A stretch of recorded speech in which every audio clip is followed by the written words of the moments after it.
Lesson 67, Arithmetic and Geometric Growth Patterns.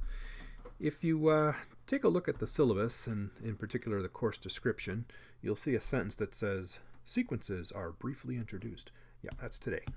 We're going to look at something called sequences, and we're going to, in particular, look at something called an arithmetic sequence and something called a geometric sequence, and they can both be used to describe growth patterns.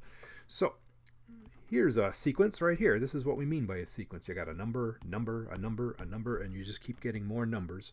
But notice there's like some sort of pattern here, and I'm kind of giving it away right there in the notes. What's the pattern here? 20, 24, 28, 32, 36, 40, 44. What's next? Did you guess? 48, and then 52, and so on? Sure, because what we're doing here is we're adding 4 every single time, and that's a definition of an arithmetic sequence. It's a sequence of numbers, number, comma, number, comma, number, comma, number, comma, goes on forever.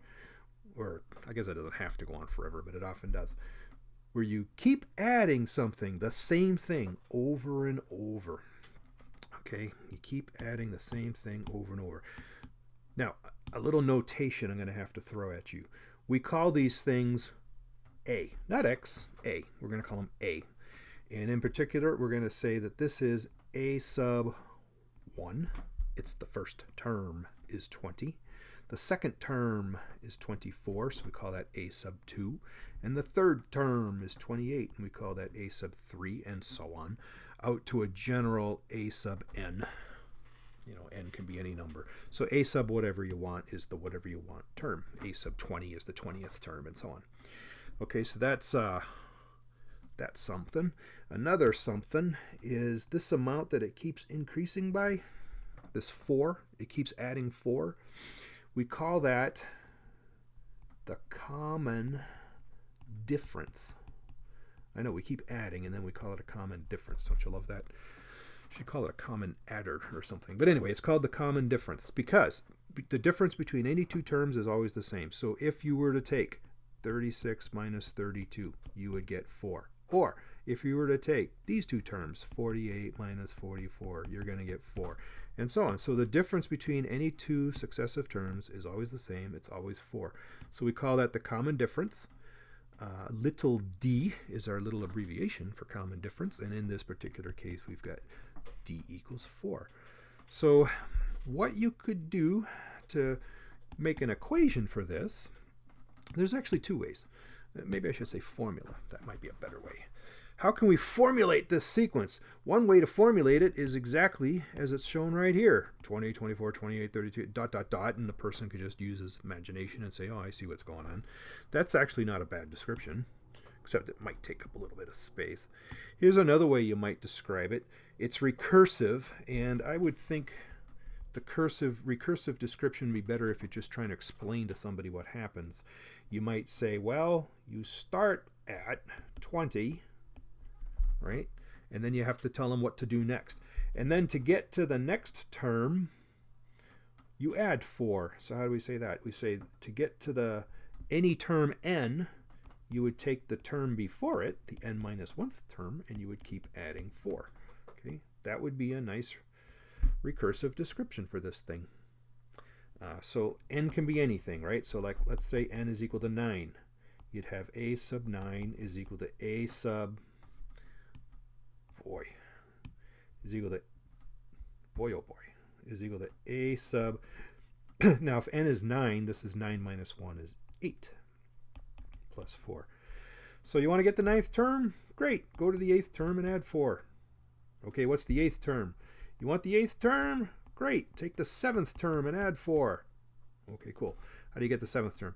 Well, go take the 6th term and add 4. So you can see this isn't the most practical formula in the world because you have to kind of bootstrap your way all the way. You know, you really do have to kind of start here and just keep adding 4 in order to generate the sequence. I want the 9th term. Well, too bad. You're going to have to start here and keep adding 4 until you get there. Because you don't know the 8th term automatically. You know, you have to get the 7th term. But to get that, you have to get the 6th term. And to get that, you have to get the... That's actually where the word recursive is coming in here. That's exactly what recursive means. You have to kind of keep going back. Go back to the previous.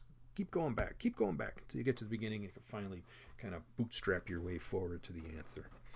So recursive description, what's good about it? What's good about it, I suppose, is that it's kind of easy to understand what it's saying. It's saying start at 20 and keep adding 4. So that describes the sequence rather well. But if you want a real formula, you want something explicit. And that means, look, I want the nth term. Just give me a formula that I can plug into and boom, I'll have the nth term. I don't want to have to go back over and over and over. I just want it. Boom, give me the answer. Boom, boom, boom. So how can we do this? Well, what you can do is you can still say I'm starting at 20 and I'm adding 4. And then the key question is, how many times do you add 4? And let me put the answer down and then let's make sense out of it. You add 4 that many times. Okay, what's with the n minus 1 stuff? Well, if you want, let's maybe erase some of this stuff. Okay, and that stuff. Let's get a new color going. Come on. New color. Come on. Okay, if I wanted the first term, I would use n equal 1, right? A sub 1 is equal to 20 plus 4 times, and here's what's nice. You put the 1 in. 1 minus 1 is 0, which means you're not adding 4. You just got 20. That's what you want. To get the second term, 20 plus 4 times, okay, n is 2 now. So notice 2 minus 1 is 1. 1 times 4 is 4, so you're adding 4 once, and you get 24, just like we're expecting. And so on. So if you want the fifth term, A3, A4, here's the fifth term. How many times are you going to want to add 4? You're going to want to add, to get to the fifth term, you have to make 1, 2, 3, 4 jumps. That's why the n minus 1. To get to the fifth term, you have to make 4 jumps. And so don't multiply by n, multiply by n minus 1. So it's a beautiful, beautiful formula. It just works right away. That's the kind of formula you gotta love. So that would be the explicit description. Okay, I suppose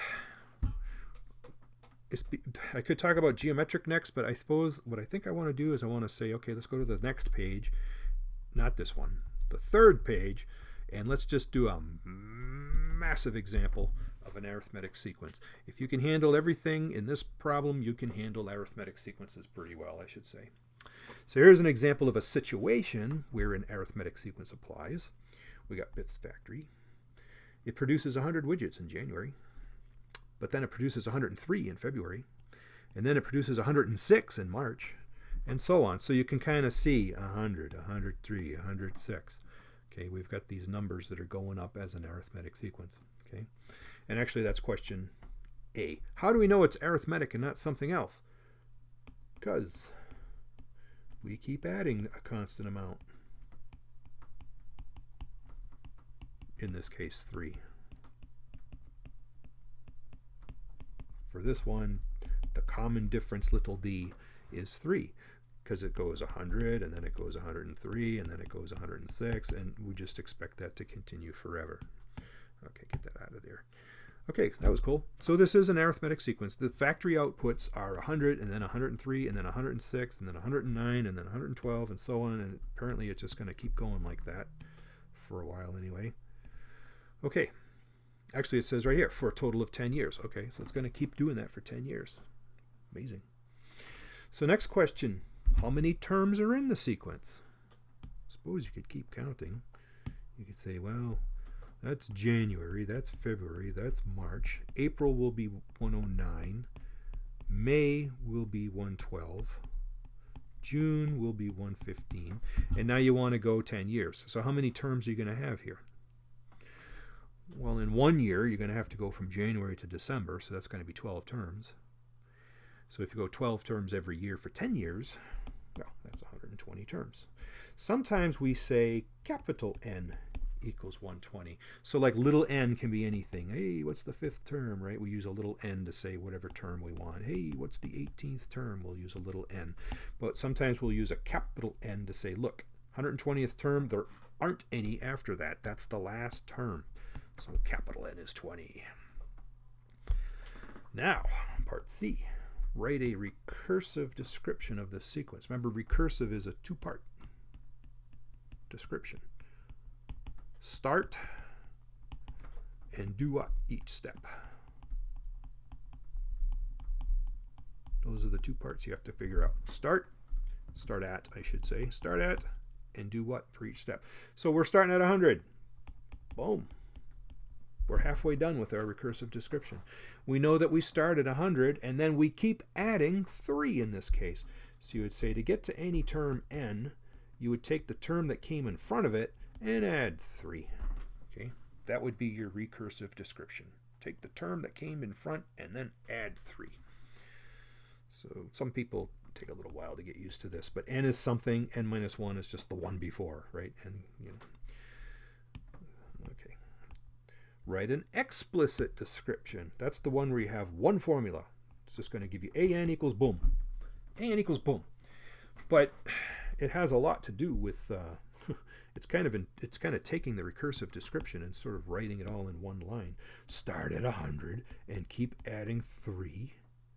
And remember, the trick is to answer the question, how many times do you add 3? Well, to get to the nth term, you would have to add 3 n minus 1 times. Okay, remember that from page 1. You have to make n minus 1 jumps to get to the nth term. So you multiply by 3 n minus 1 times. We're moving right along here, aren't we? So that's a nice explicit description. Okay, what is the 19th term? You want the 19th term? What you're saying is, I want n to be 19. So I suppose you could use this. To get the 19th term, you'll need the 18th. To get the 18th term, you need the 17th, and so on. But I don't like to. I really don't.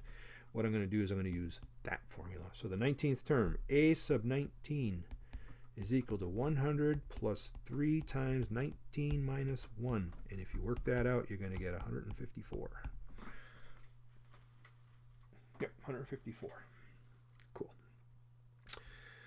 And now for the last question. We always save the best for last. What will be the total output over 10 years? Total output, what are they talking about? That means, let's come back up here. Here's our outputs, right? We want to add up 100 plus 103 plus 106 plus 109 plus 112 plus 115, all 120 terms. We want to add those all up. That sounds like a bit of a chore, doesn't it? Fortunately, I've got a really nice formula for you. So let's write this formula down and try to remember it. If you want that's a symbol that means sum. Of the first m terms, I'll go like this, of first n terms, because you can add up as many, how many terms do you want to add? So it goes like this. Take the first term plus the nth term, divide them by 2. So notice I basically just took the average of those two terms.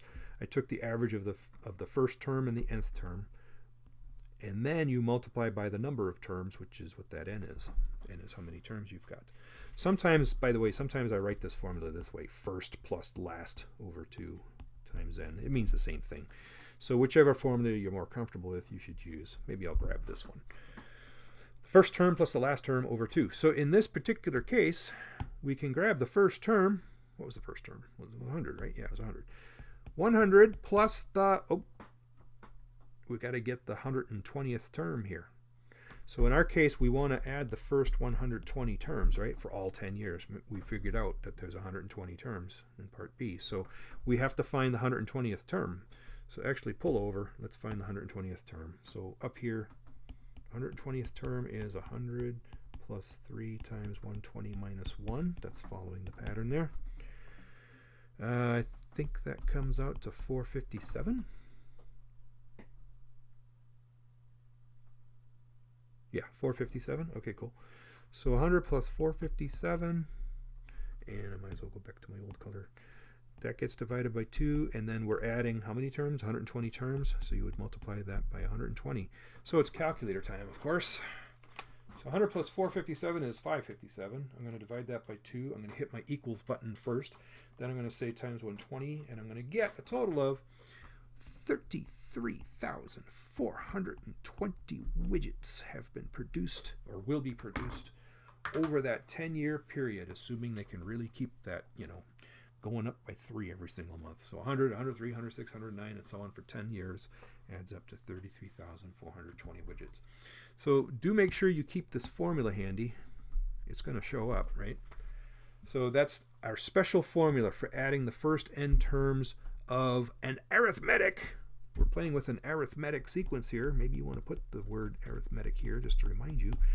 That's the formula for adding the first n terms of an arithmetic sequence. Okay, cool. That's the idea of arithmetic sequence. What follows an arithmetic sequence? I always think of piggy banks. If you put 2 quarters per day, the number of quarters you get, it's just going to keep rising, 2 at a time, 2 at a time, 2 at a time. It's kind of like a piggy bank savings situation or something. Okay, well, that's one situation.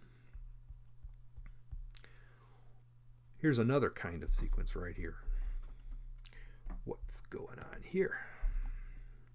Well, if you just look at the numbers, 5, 10, 20, 40, 80. Okay, you'll see we're not just adding every time. We're not just adding 5 or something. We're not adding at all. We're doubling. 80, double it. It's 160. Double it. It's 320.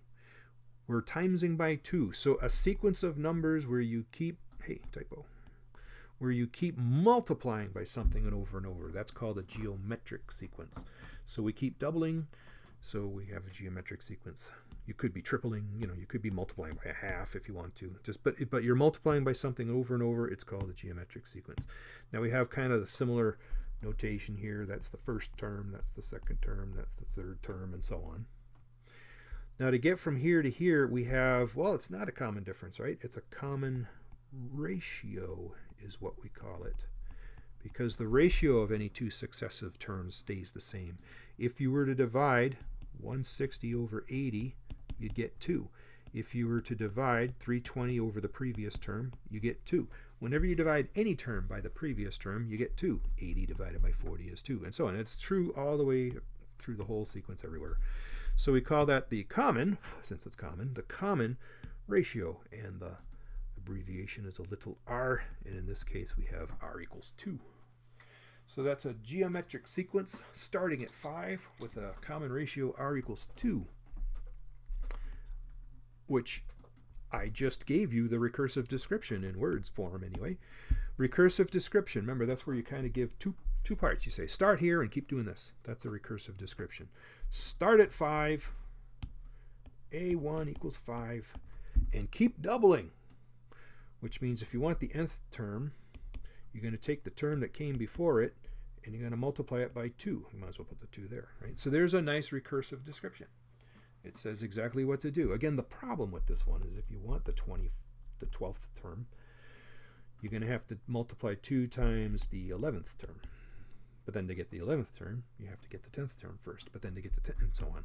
So it's not the most convenient in terms of plugging into it, but it is nice in terms of describing. It tells you exactly what's going on. Start at 5, keep doubling. Start at 5, keep doubling. Now if you want to make an explicit description, that's the, look, I want the nth term, just give it to me, boom. Just give it to me, boom. What you do is you say, look, I'm starting at 5, and then I'm not adding like I was before. I'm multiplying. I'm multiplying by 2. So take the 5, multiply it by 2, and the question is how many times? And as before, if you want to get to, say, the third term, you'd have to make 2 jumps, right? Just kind of look back up here again. If I want to get to the third term, if n is equal to 3, I have to make 2 jumps. To make 2 jumps, I would have to square it, right? I'd have to multiply by 2 twice. So in general, what goes here is an exponent of n minus 1.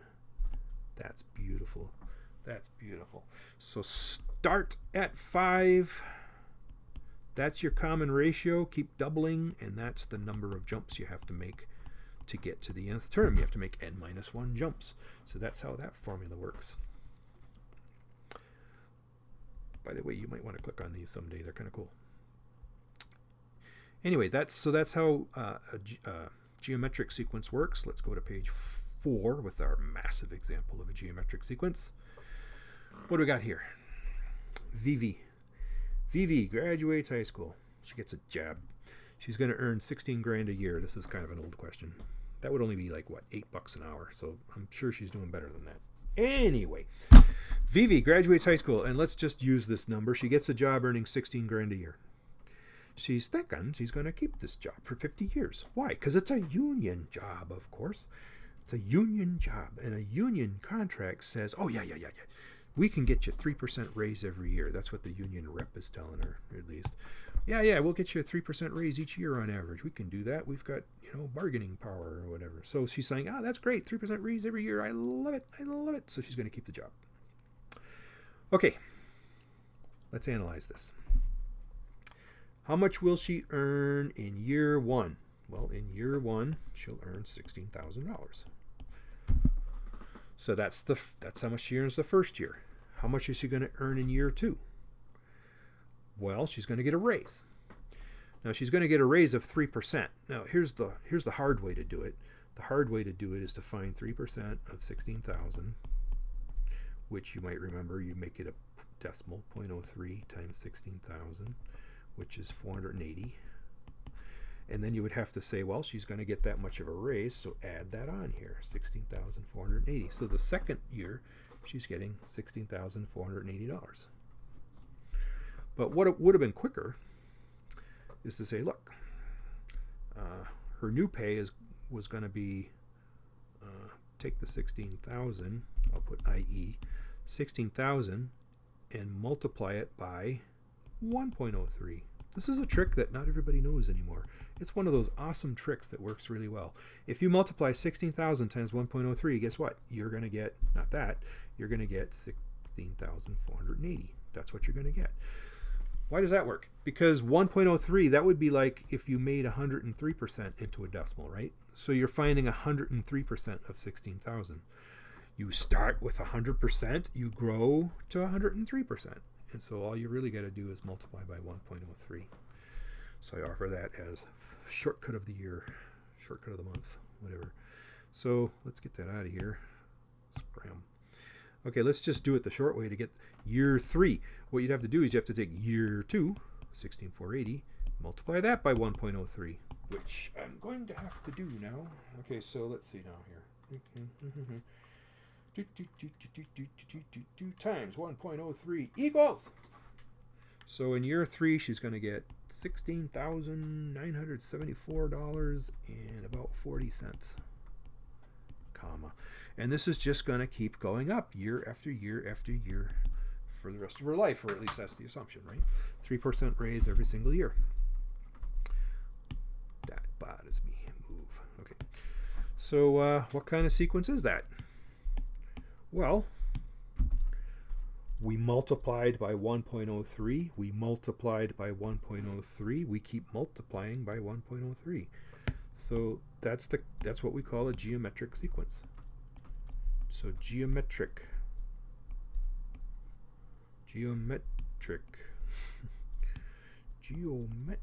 I can't wait until they sharpen these Apple pencils. When they're nice and sharp, these will be more fun. Anyway, geometric, since we keep multiplying.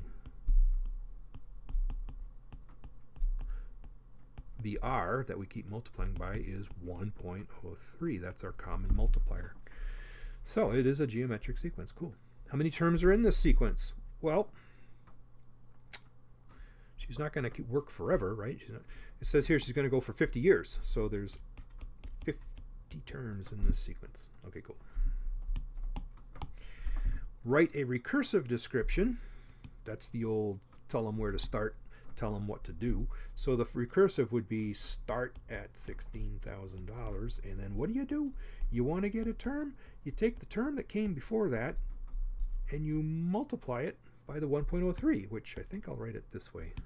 Put the 1.03 in front. A times n minus 1. That's a nice recursive description. Even better would be to have the explicit description. So that's where you say, look, we're starting at 16,000, and we are going to keep multiplying by 1.03. How many times? Well, if you want to get to the nth term, you got to make n minus 1 jumps. So your exponent should be n minus 1. Boy, that's so nice. I'm going to circle that. I love the recursive descriptions. What is the what is the 19th term? Well, make n into a 19. So 16,000, 1.03 to the 19 minus 1. You mind if I just write 18? 19 minus 1 is 18, and you just figure that out. Get out Mr. Calculator here. So I always go like this. 1.03, I raise that to the 18th power first. I hit equals, and then I multiply it by 16,000. This is kind of how you had to do it on the old calculators. Sometimes the old ones are safer. Anyway, $27,238, and what do we got? Something like 93 cents. So 19 years from now, she'll be making like an extra 11 grand plus. Okay, and now we come to the funky question. What will be her total salary over 50 years? Total salary over 50 years is asking us to add 16,000 from year 1 plus another 16,480 from year 2 plus another 6, and so on. Add up. What is the lifetime earnings for Vivi under this assumption? Well, we're not going to get all 50 terms and then add them, so that might be good news to you. What I'm going to have to do, though, is I have to give you another formula. So the sum of the first n terms. Now remember, I gave you a formula for the arithmetic sequence. This is a different formula because it's a different kind of sequence, right? So what we're going to do here, and I always have to think about this, we're going to take the first term, open up a parentheses, take the common thingy, r, the common ratio I guess you call it, raise it to the nth power, then subtract 1. Notice I'm on the ground here. It's not that the exponent isn't n minus 1. No. Come on, you. Okay. And then that goes on top of r minus 1. So I'm just going to put that in a big old box. The trickiest part about this formula is not copying it down, but actually pushing the buttons on your calculator correctly. So this is something you're going to want to do. You're going to want to make sure that you get exactly the same answer that I get. So a sub 1 is what now? That would be the first term. That was 16,000. In the parentheses, take r. That's a 1.03. Raise it to the nth power. Well, it's 50 years, right? We're going 50 years, 50 terms. Now that gets subtracted by 1. And then underneath that is r minus 1. 1.03 minus 1. If you don't mind, I'll just write 0.03. That's a lot easier for me to type 0.03 into my calculator, so I just write 0.03. Okay, so this is how I would do it on an old calculator. New calculators are newfangled, but sometimes that means, you can skid into the ditch without even knowing it. So just be careful. But anyway, make sure you get the same result as me is all I'm saying. So the way I would do this on an old calculator is I would start here. I would say 1.03, raise that to the 50th power, and then I would hit equals. Equals! It says 4.38 something. Now I would subtract 1 and hit equals. Then I would times by 16,000 and I would hit equals. And then I would divide by 0.03, and I'm getting, and you should be able to match this perfectly, 1 million. Yep. And you should also be able to write it in a pen. Okay, 1,804,749. And if I round to the nearest penny, it's saying 88 cents. You really should be able to match me to the nearest penny. Please get in the habit of trying to get the most out of your calculator. Don't round things off too much. Just use your calculator, the full power of your calculator. You should be able to match me to the nearest penny. $1,804,749 and 88 cents. Cool. Sounds like a lot, but of course she's being taxed. And whatever else. So not going to be a millionaire, I bet. Too bad. Oh well. Okay, so looking back at page 1, yeah, we did arithmetic, we did geometric. Cool. Now, here's the gen ed part of your course right here, general education, goal 4, historical, blah, blah, blah. Okay, there's a guy named Malthus, and those of you who are in biology right now may have heard of this already. That's usually what happens. If not, you may hear about this in economics, intro econ or something. Malthus was a guy that lived in, I want to say almost like 1700, plus or minus 100 years. I think it was about 1700. And he has this famous quote, and the quote goes like this, or something like this. Population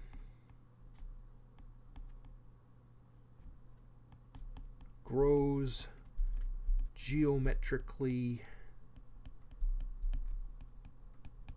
while food supply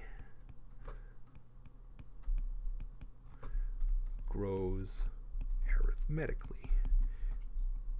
And because he said this, he was called the prophet of doom.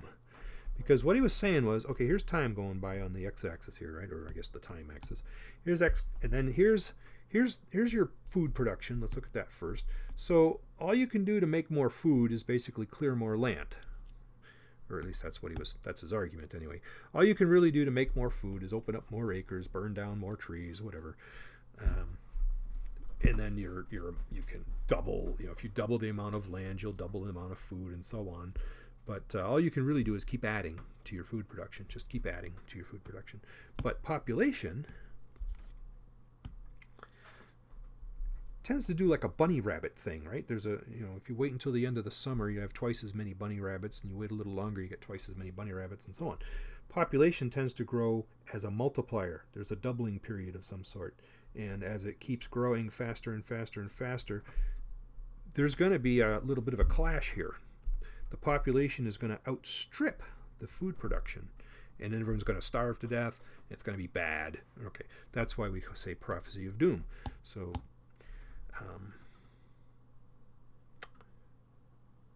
trying to think, what do you say about that? So he was actually predicting the world would be over within certainly before 1900, that we would have massive wars and calamities and famines and all kinds of stuff. Now, it didn't happen. You have any idea why it didn't happen? Hopefully you might be thinking in terms of industrial agriculture. Fertilizers and pesticides and tractors and stuff have made food production much more efficient. And then, now we're going to start growing things in the ocean. So I think we've got a while before we run out of food. At least I'm kind of hoping so. But anyway, I just wanted to, on the bottom, this was his view back around 1700 or so. He's like, well, that's what happens, right? Food production goes like this, population goes like this. What in the world are we going to do? There's no way to get a grip on that. We're doomed. Well, of course, people, when they think they're doomed, they get very interested and they study it some more. So the modern view is that we might not be doomed. We might not be doomed.